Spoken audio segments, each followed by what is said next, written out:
Thank you, Madam Deputy Speaker. We face a difficult winter. Many areas of England are under heightened restrictions, including Elmbridge, part of which forms my constituency, Runnymede and Weybridge.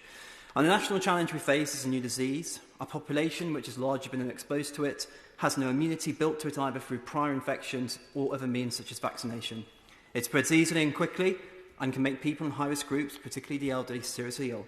It can spiral out of control and overwhelm our health service. And I supported the first lockdown, and I support the current restrictions. As an NHS doctor, with all my body and soul, we cannot let the NHS be overwhelmed.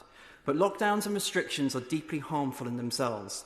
The long-term effects will be profound, from a higher burden of disease from poverty with associated costs in lives, loss of livelihoods, misery and damage from isolation and reduction in liberties.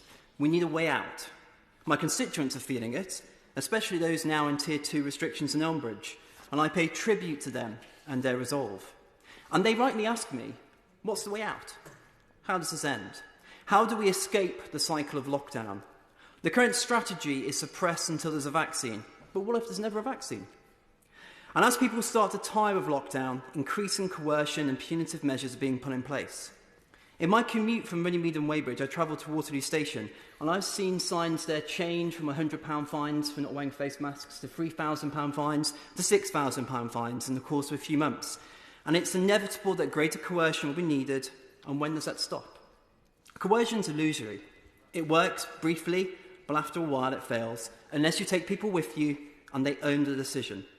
Now, of course, in a public health response of an infectious disease, we can't have a free-for-all.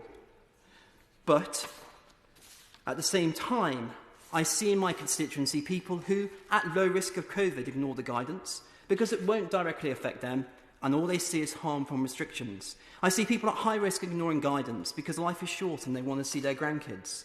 I see people terrified from COVID, hiding away from the world. Day in, day out, people make decisions about their health risks, to smoke or not to smoke. And probably, since 76,000 people die a year from smoking, more people have already died from smoking this year than from COVID. They make decisions to put salt on your chips or not eat chips. We all make compromises and trade-offs.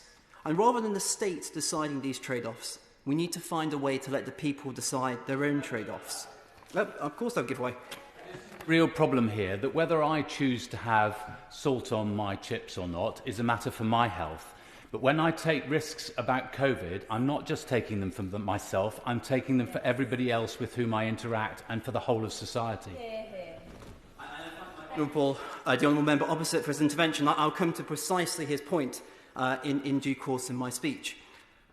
I supported the first lockdown, I support the current restrictions, but we do need a way out that works irrespective of invention of a vaccine, a way out that supports people to take their own decisions and respects free choice, but exactly as the Honourable Member opposite said, protects society with an infectious disease.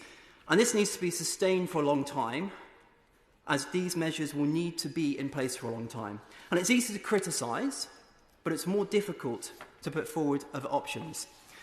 And so we need a debate what a plan B could look like. We started off with a national lockdown.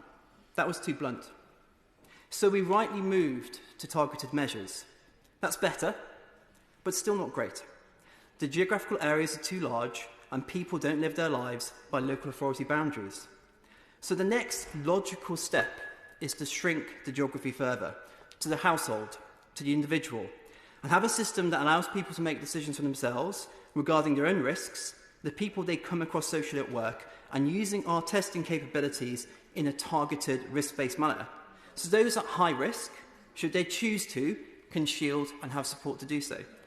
Those at low risk are able to live their lives more freely, should they choose to do so. But at the same time, ensuring things don't spiral out of control, with broader measures and restrictions available if reserve if needed.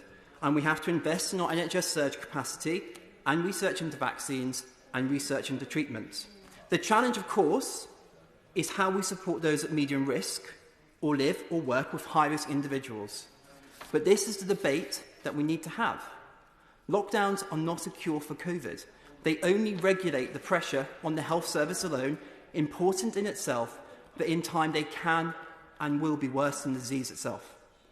Now, what I say today is that we need to have a debate, and this is a difficult debate to have, and there's no easy solution.